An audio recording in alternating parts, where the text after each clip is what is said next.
All right, so it was a weekend series against the Toronto Blue Jays. I know they're going to possibly be a playoff team, and it was what it was built up to be. I know the Friday's game was a blowout, but then the other two games, it was a pitcher's duel, and unfortunately, it didn't work out for the Astros. But there's a lot to talk about on this edition of the Locked On Astros podcast. Hello and welcome to Locked On Astros, your daily Astros podcast. Here are your hosts, Eric the Man Huysman and Brett H-Town Wheelhouse Chancey.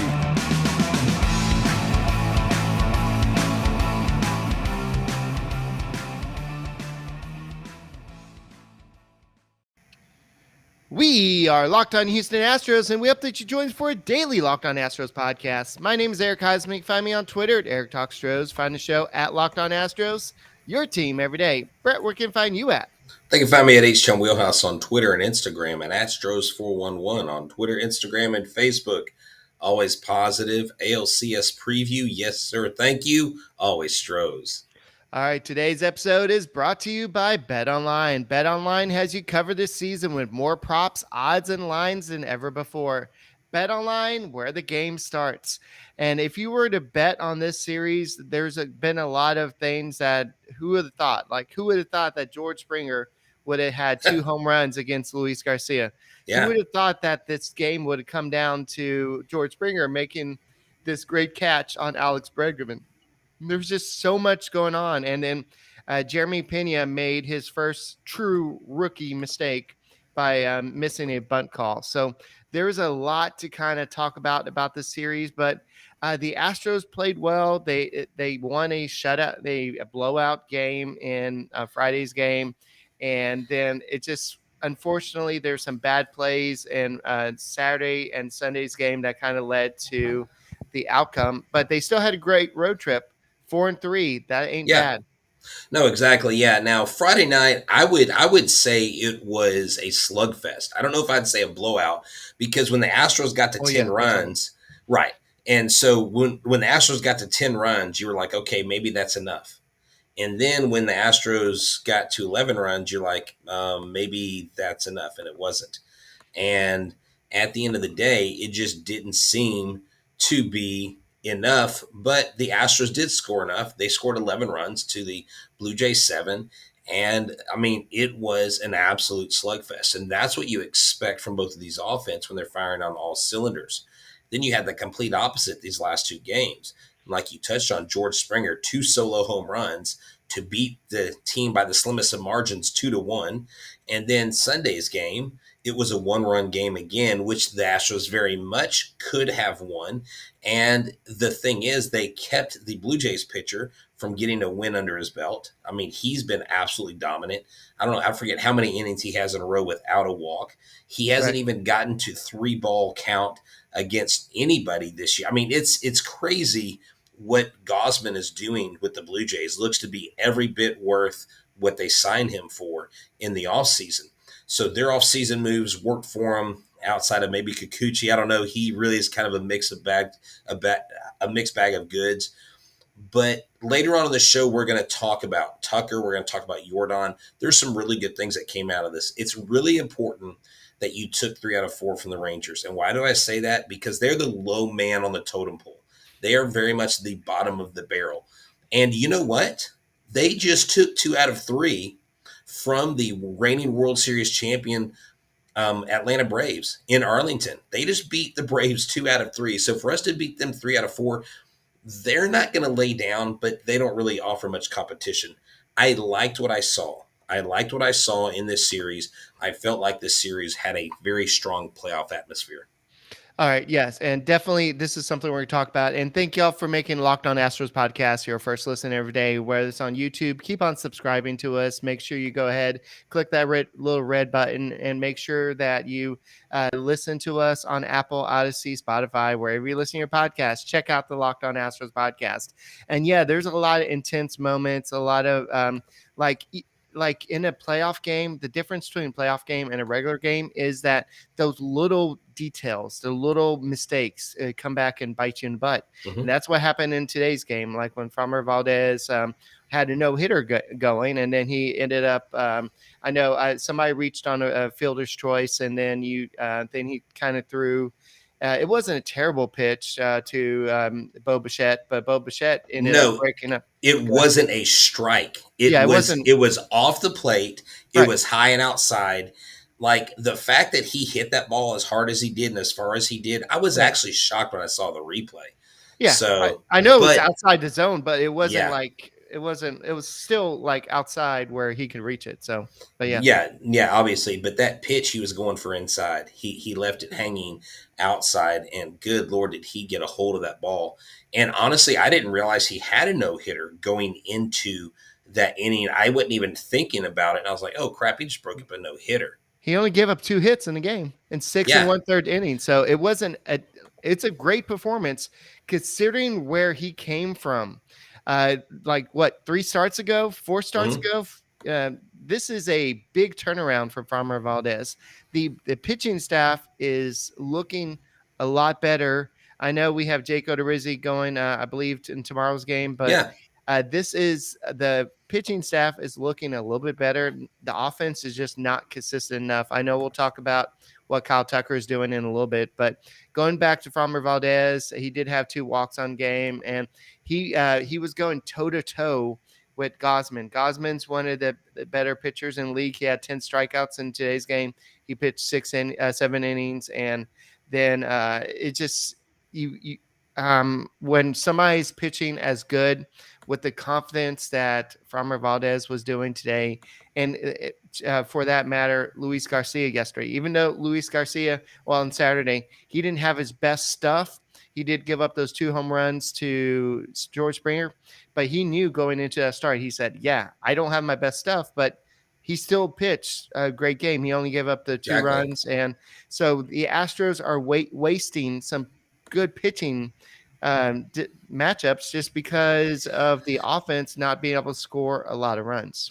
Right, but I do think some of that is a credit to the opposing pitcher and who they're going against. So I do think that in the first 17 games of the season, first 15 games of the season, the offense was very much a miss, and they were definitely out of sync. But when you have pitchers that are that in sync, then there's not a whole lot you can do.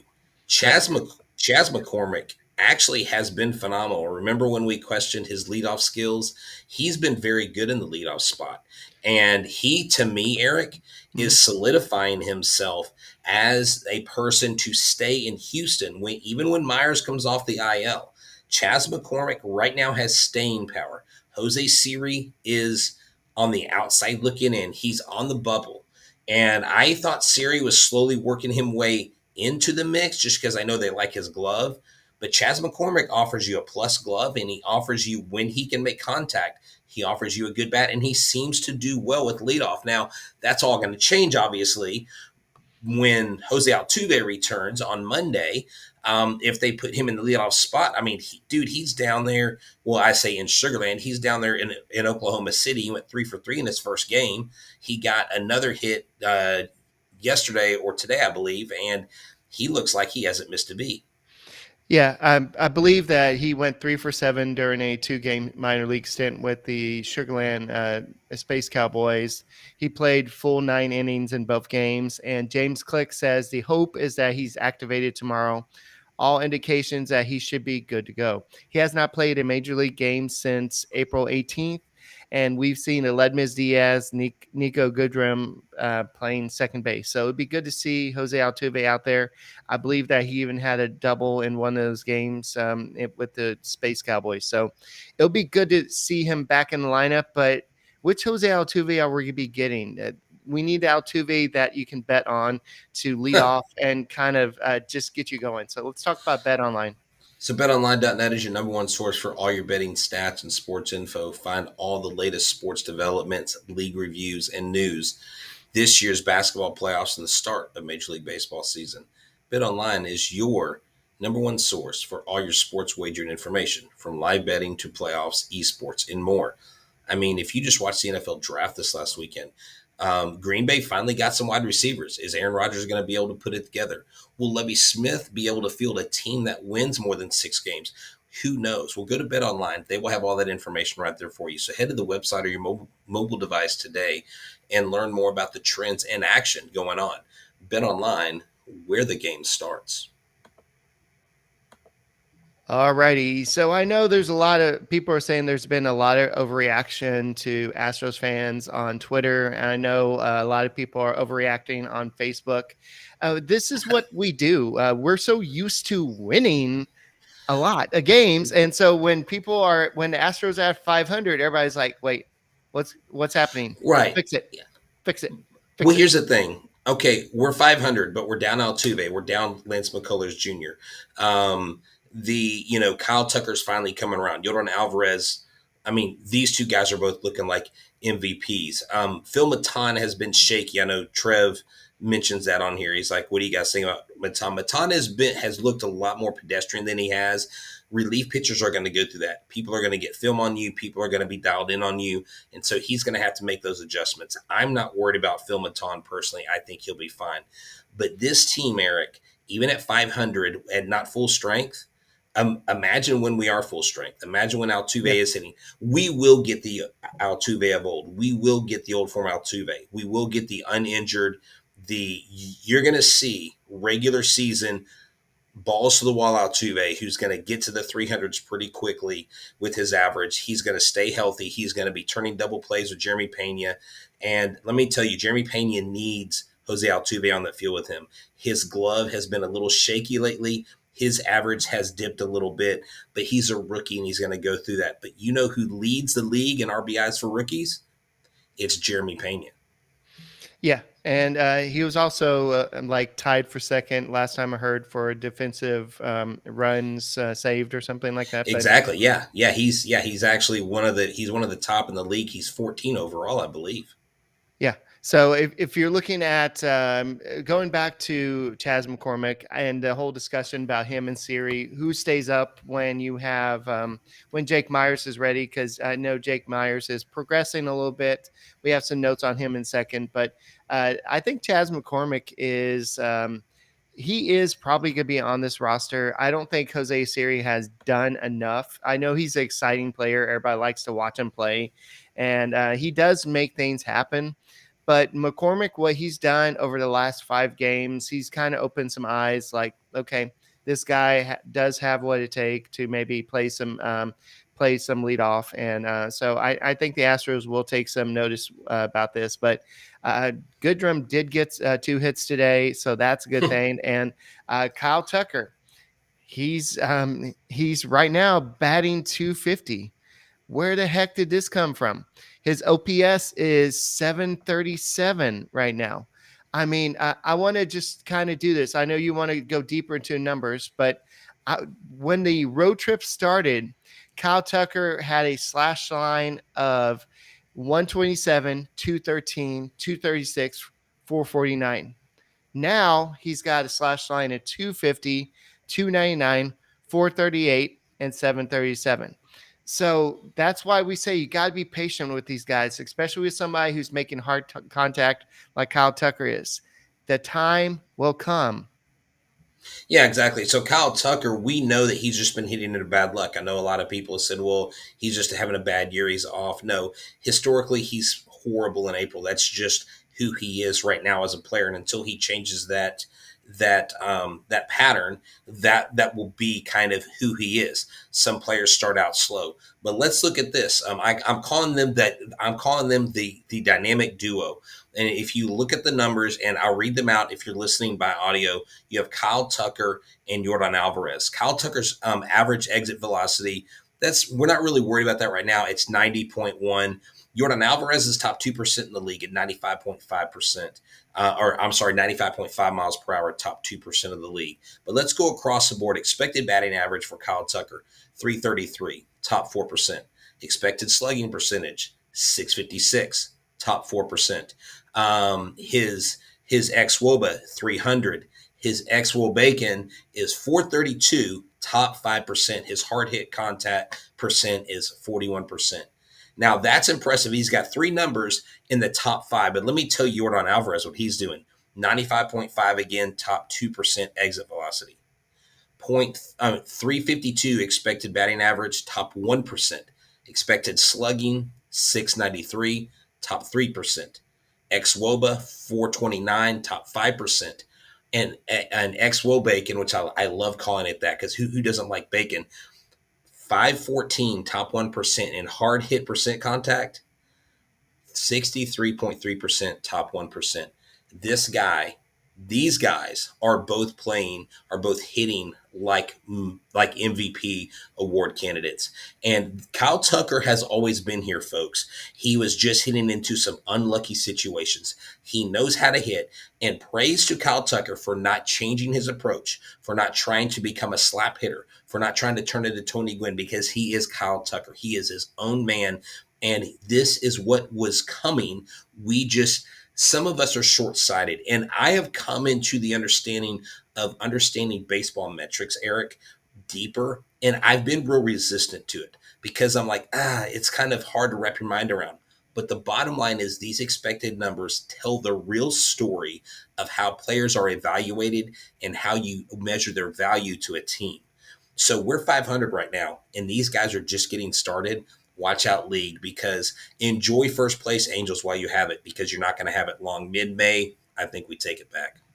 Well, it goes back to what you said earlier. The Blue Jays are a great team. They have 14 wins right now. This is not the Rangers. This is not the A's. This is not the Tigers. This is an actual legit ball club. They've got 14 wins for a reason already.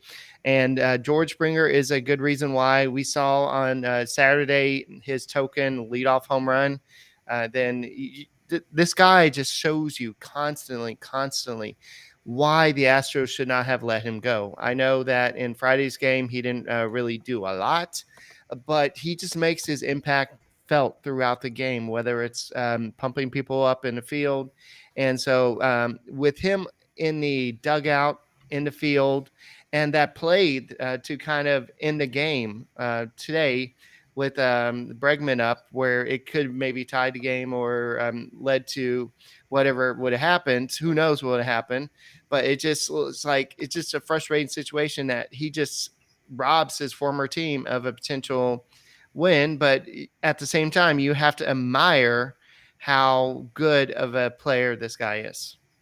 Yeah, exactly. This whole team, Eric, this whole team from top to bottom is, excellent. And I saw some people whining about not signing Springer, but he was injury prone, wasn't he? I mean, what were we gonna get out of Springer that he was gonna give them in 2 years? What's that contract gonna look like? You know what I'm saying? Yeah. I think they did the same thing they did with Carlos Correa. They offered him a contract, and they basically said, "Here it goes. If you don't like it." Exactly. No, dude, I love this team. You know why I love this team? Because somebody made a good point today online, and I forget who it was. They said, while this team goes through a lull, we're not going to have 100 lost seasons. This team's going to go through a lull and be winning 85 games, 83 games. We're still going to be competitive. We're going to be the Rockets. No, we're not going to lose 85 games. We're gonna win 85 games. We're not going to tank. You're not going to see a 100 loss season, I think, for the next 10 years out of this team. I really don't think you will, because of the way they build from the ground up, the way they go and get this talent. I mean, remember, we've got 22 Cuban players in our system right now, guys you don't even know about that have a future. We have Alex Santos, who's coming within the next 2 seasons. You've got Hunter Brown. You've got Corey Lee. You've got Barry Hill back there. You've got Shea Whitcomb, who a lot of people don't know about. But this kid's a stud third baseman. I mean, you got all kinds of help coming up in the future, and that are still yet to be here. This team's success is going to be long-lived. This is the greatest era of Houston Astros baseball, and I'm just glad that we get to talk about it every day. Well, Corey Lee hit his 4th home run of the year for the Space Cowboys, so he's It was a 3-run homer. And then you have Pedro Leon. He hit a massive home run. Oh, So this it was is a laser. Did you see yeah. it? Yeah, I'm watching it right now. So it's just these guys are once they're ready, this could be another generation of Astros for a while. But Kyle Tucker definitely and Alvarez are the big keys to the Astros lineup. And if they're not hitting, then the team is not going to have success. And another guy the Astros have got to get hot is Gurriel. This is a guy that has last year he won the batting title. This year, what is he batting? Is he He's batting 211 right now with he's the OPS batting. of 571? That's not Gurriel. Yeah, he's batting 211. He's in the bottom 8% for ex Woba. His expecting batting average is 236. Yeah, he's just not hitting well right now. I think he'll be fine in the long run. Right. He's had his stretches. He had a 4-game hitting streak when they played Toronto and the Rangers at one game, where he had 3 multi-hit games out of 4. Then against the Blue Jays on the 29th recently, he went 3 for 5. So he's had flashes of greatness. He's still Yuli, but I'm wondering if it's who's hitting around him or behind him, the pitches he's seen or the pitches he's getting, where maybe he's not allowed to be as selective. Now, he got a couple walks this weekend, which he had not been doing. So that is one aspect of his at-bats that most people probably aren't going to pay attention to unless they watch all the ins and the outs. Getting walks and drawing walks is a big, powerful part of an offensive team, because what do you do when you get walks? You see more pitches, you get on base, your offense scores run, your pitchers aren't behind the 8 ball, your hitters aren't feeling the pressure. Everything kind of falls into place when you're getting on base. I hate to say it, but maybe, Yuli, it's time to pick up pizza and sodas again. I'm just kidding. Let's go ahead and pick up a Built Bar. That's right. Yuli, get a Built Bar. Don't listen to Eric. He's just trying to get you, anyways, whatever. So here's the deal. Built Bars are the best tasting protein bar in the business. There's all kinds of protein bars out there. They're chock full of sugar. They're chalky. They're just they're filling, but they're not satisfying. They're satisfying, but they don't give you what you need. But with Built Bar or Built Puffs, they're wrapped in 100% chocolate. That means that you can actually enjoy it. They have banana cream pie puffs. They have churro puffs. And if you're from Texas, good Lord, who doesn't like a churro? And if you're not from Texas, why haven't you tried one? It's not enough, though, just for the flavor. It's not enough just for knowing that it's wrapped in 100% chocolate. Let me tell you, most Built Bars have 130 calories, 4 grams of sugar, 4 grams of net carbs, and 17 grams of protein. That's right. Compare that to any candy bar. I will not read the stats. It will be like reading off the Rangers stats in their home ballpark outside of this weekend. They can't seem to win. So with that being said, maybe they need Built Bars. Built.com is the place you go. Use a promo code LOCKS15. Get 15% off your order. Use a promo code LOCKS15 for 50% off at Built.com. The best bar in the biz. All right. So also let's go ahead and talk about the Locked On Now podcast. It's a great reference for all the different games around baseball. What's going on with your favorite team that's not the Astros? And why don't you go check out the Locked On Now podcast? It's 30 to 45 seconds of what happened with your team, just right there. So go check out the Locked On Now podcast and make them your second listen after you make the Locked On Astros your first listen. So let's go ahead, and I know a lot of people want us to talk about are the Astros going to extend Tucker and Alvarez? Who knows? Yeah, that's not a discussion for May 1st. That's not a May 1st discussion. We've got to worry about this road trip, Eric, and maybe at the end I can kind of give my prediction of what I think they're going to do for the season. But we've got Seattle coming to town, and Seattle is up on us by 1 game. Okay, we're 500. They're 12-11, or no, right? I believe they are 12-11 right now. And so we've got our business cut out for us, because we need to get into second place. We need to move them out of the way, get into first place, and catch the Angels, who have caught a hot streak. They had one of their best Aprils, Eric, in their club's history. Mike Trout is every much the MVP candidate that you think he is. Yes, they're actually 12-10. We are 11-11. We're 3.5 out of first. The Angels are 15-8. We have a negative run differential, and we were above 500. We were one of two teams that were above 500 that had a negative run differential. So I thought that was an interesting thing to see in the standings there. Yeah, and I know we didn't talk about Urquidy's start, but he pitched okay, I guess. He allowed 4 runs, but he did get the win in that start. He allowed 4. He pitched 5 innings, 7 hits, but yeah, the pitching has. I know I said the pitching has been a little bit better, but yeah, the Mariners are, like you said, are the team that I'm most worried about. Looking at schedule, I know you're going to post your schedule in a second. Yeah. The Guardians we're playing a little bit better ball, but I don't know where they are recently. But yeah, the schedule definitely gets a lot easier for the Astros from here. The Astros, it just started with a rough schedule, and now it kind of maybe eases back a little bit. The The Guardians are 3-7 in their last 10 games, so they're not playing well. I think they got swept by the Yankees. Oh, I didn't really pay. I know that they were playing really good at the beginning, and I haven't really paid attention since then. But definitely this is definitely a better matchup for the Astros. But then we have to be worried about. Remember last year they played up to competition, but then they played down to the weaker competition. So hopefully, and they haven't been doing that though. Yeah. They really have not been doing that overall.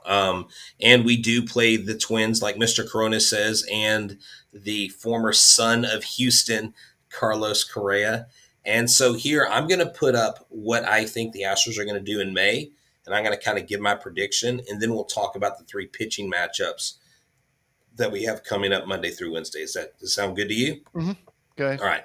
So right here, of course, I've got the loss already. I've got us winning 2 out of 3 to the Mariners. I've got us winning 3 out of 4 to the Tigers.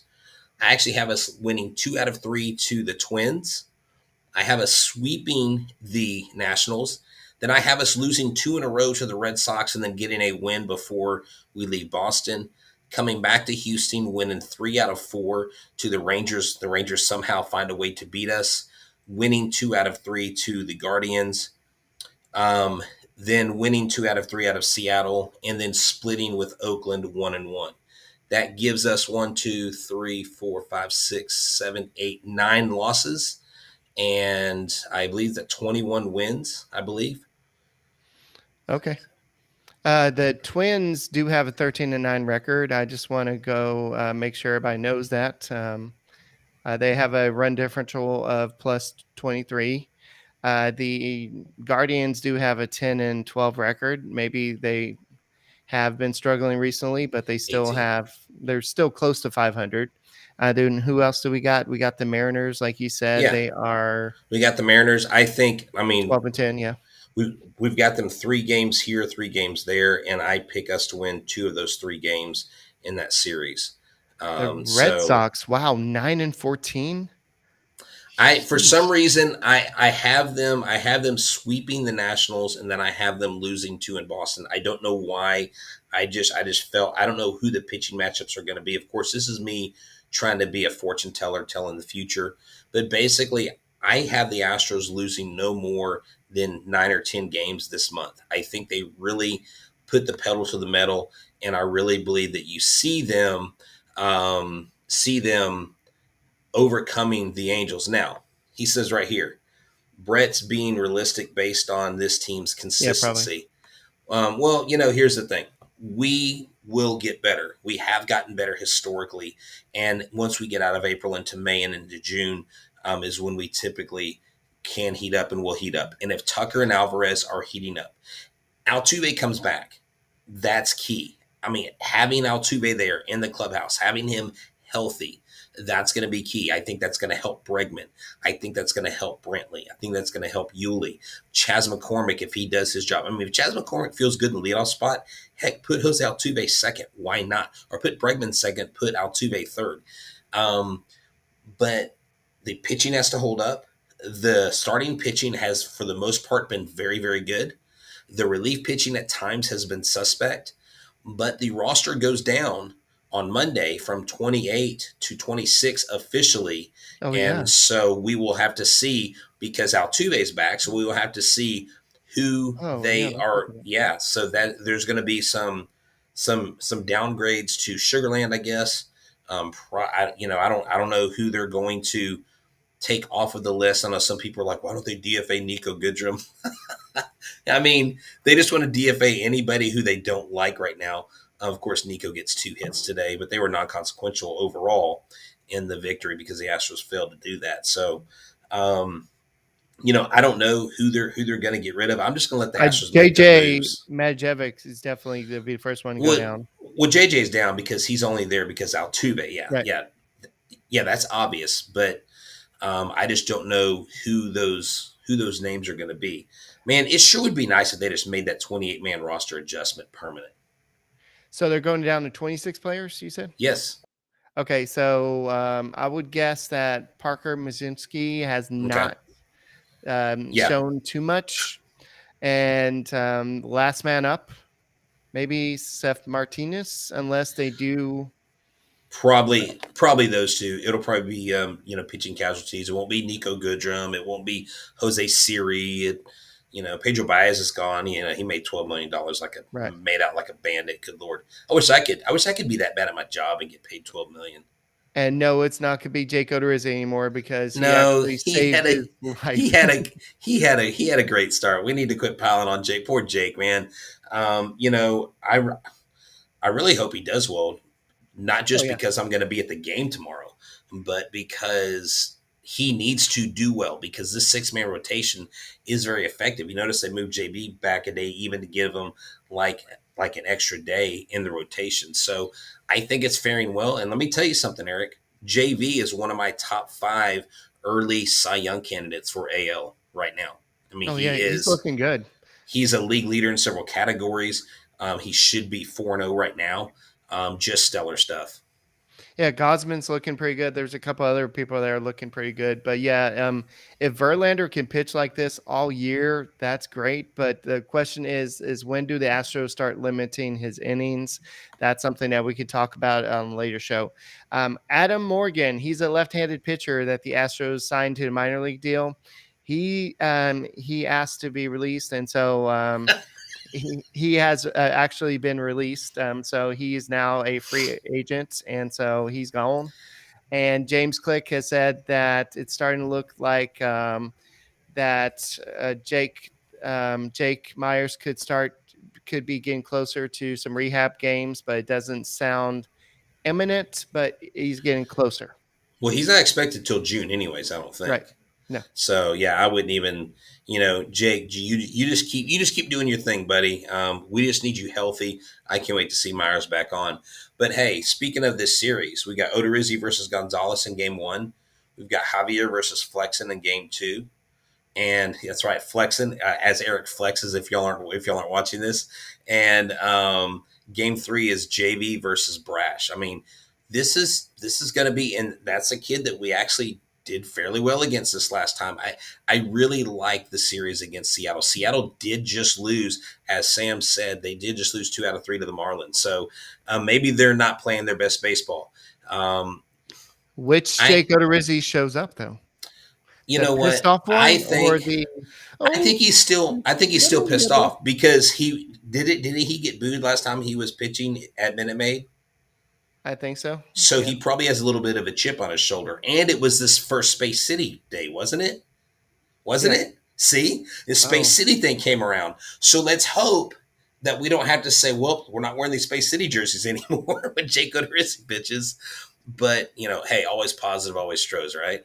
Yeah, Jake Odorizzi is going to be like some players, left-handed hitters against Randy Johnson. They're going to be like, yeah, Space City, I'm not going to pitch today. Do you remember, I forget who it was, the White Sox had these like throwback jerseys, and there was a pitcher, and I forget who it was. He hated the jerseys so much that Chris Sale, he like rips the jersey. He's Yeah, like, he this is ripped it. everybody's jersey. He like cut Oh, everybody's okay. jersey. Oh, he or cut something. him. Oh, I didn't know he went postal. I just heard he cut other jerseys. Let's Yeah, hope let's hope if Jake it's the same Odorizzi person I'm doesn't thinking of, cut yeah. the Space City. But then again, if Jake Odorizzi cuts a Space City jersey, then everybody's gonna be mad at him. It's like, that's our space program. He's like, give me your money, because those jerseys cost a lot of money, as Astros fans know. They do. So, yeah, guys, thank you for joining us once again. Thank you for making us your first listen every day, and make sure you to listen to the Locked On MLB podcast. Sully does a great job over there, and talking about all the different games. If you want to know about the Guardian, if you we didn't talk about it, if you want to hear him talk about Miles Straw and talking to Yankees fans, I'm sure that's all well and done. But it's a good way to hear about what's going around the baseball. So, guys, that's all we got for Brett. My name's Eric Huysman. We'll be back tomorrow after the game, and thankfully it's not in Seattle, so it's not going to be a late game. Yes. So before we go to Twitter, go to Facebook, look for the contest. There are more tickets for another game. Okay. So go check it out. You have to go look for the post. I got 3 tickets, I believe, for the Dollar Dog Night. So go check that out. All right. Go Stros.